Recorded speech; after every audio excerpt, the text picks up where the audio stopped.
what's up guys? I'm going to be doing a video on why you shouldn't buy cheap parts for your build. Now, a lot of people, they, and I've been guilty of this too, they'll cheap out on some parts, some of the more simple parts. I mean, there's some stuff you can use your common sense with, like, for example, coilovers. You don't want to cheap out. There's plenty of eBay brands on there. You don't want to cheap out on coilovers, or, you know,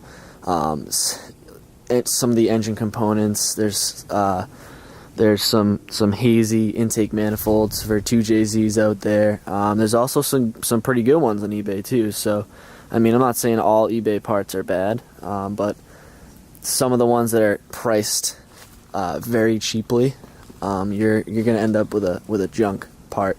And even the simpler parts that you think, oh, there's no way, you know, it's just a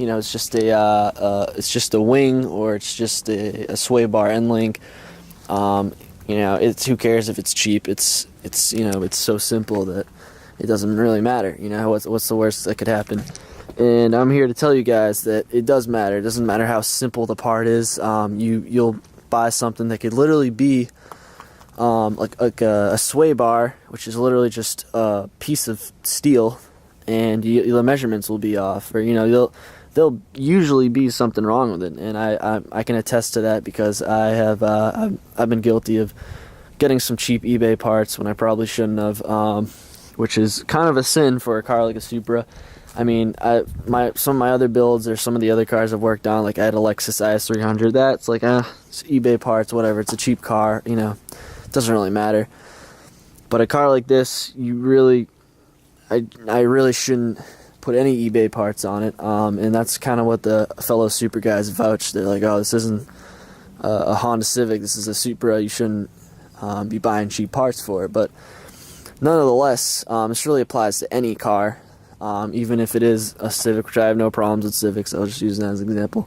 But even if you have a Civic or a Mustang, like I also have, which is up there, yeah, it's really for any car. You really shouldn't cheap out and buy parts. And I'll give you guys a little example. If you guys haven't checked out my wing video, I compare the OEM spoiler to the eBay spoiler, and what I pointed out was that the OEM wing fits on perfectly. It's nice shape. It's very light. It's filled with like some sort of gas, and it feels nice.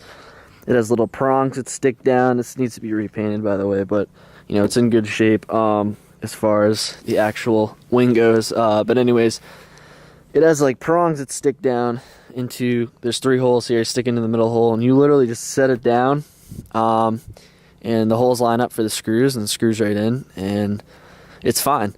Whereas this one, you can't do that. There's no metal prongs. You have to kind of tape it in place. You have to line the holes. There's no inserts like the OEM one.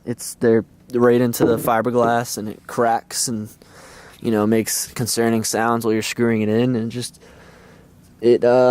it feels like it's gonna fly off on the highway. So it's just, I mean, this is literally just a piece of fiberglass. But again, it doesn't matter how simple the part is. You're gonna get what you pay for, and it's just not gonna compare to an original wing or aftermarket, you know, a legit aftermarket company.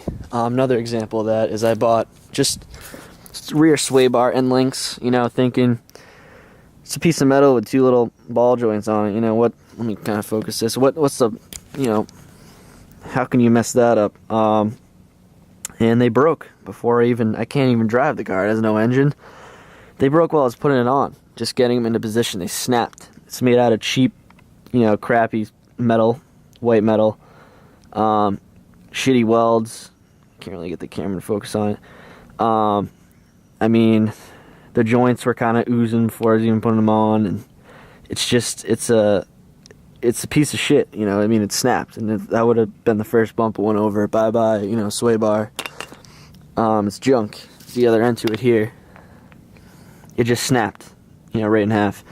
And I ended up going with a Battle version, which is a really good company. As you can see, you can just tell the quality difference. It's heavier, it's nicer, there's no ball joints. It has, I forget what these are called, rod end joints or whatever.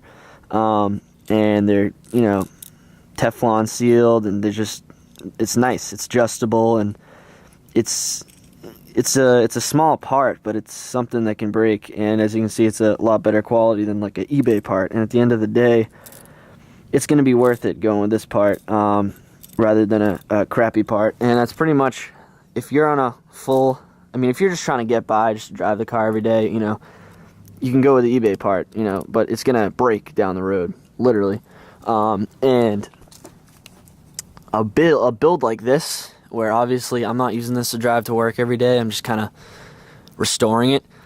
Don't cheap out, you know, don't cheap out on really any parts, because they'll come back to bite you. And I mean, there's really no point in cheaping out on parts.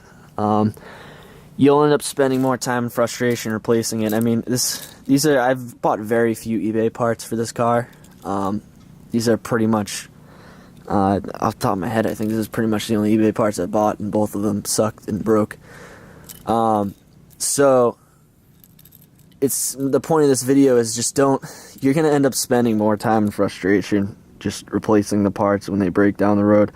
Or God forbid, you know, something, you buy like a major component, like some sort of suspension component or coilovers, or, you know, something breaks, snaps while you're driving, you could end up totaling your whole car. So just don't cheap out in your build.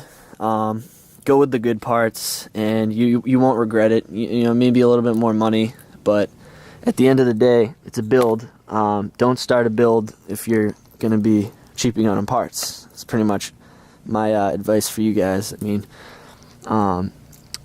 you don't start a build on a car to save money. You know, you're spending money, and at the end of the day, you can spend X or you can spend Y, but the outcome will be different.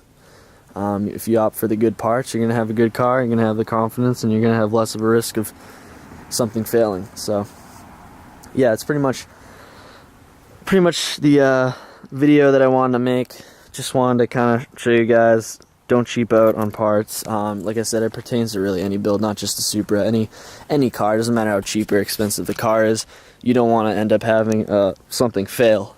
You know, a wing flying off, or a sway bar breaking, or anything like that. So yeah, thanks for watching. Hope you guys like the videos. If you like the video, or videos really in general, any of my videos. But yeah, I hope you guys liked it. If you did, give it a thumbs up. Make sure to subscribe. I'm going to be coming out with a lot more videos, vlog videos, and general videos like this. And yeah, definitely comment with some suggestions. Any questions, I'm open to answer them. So yeah, thanks for watching.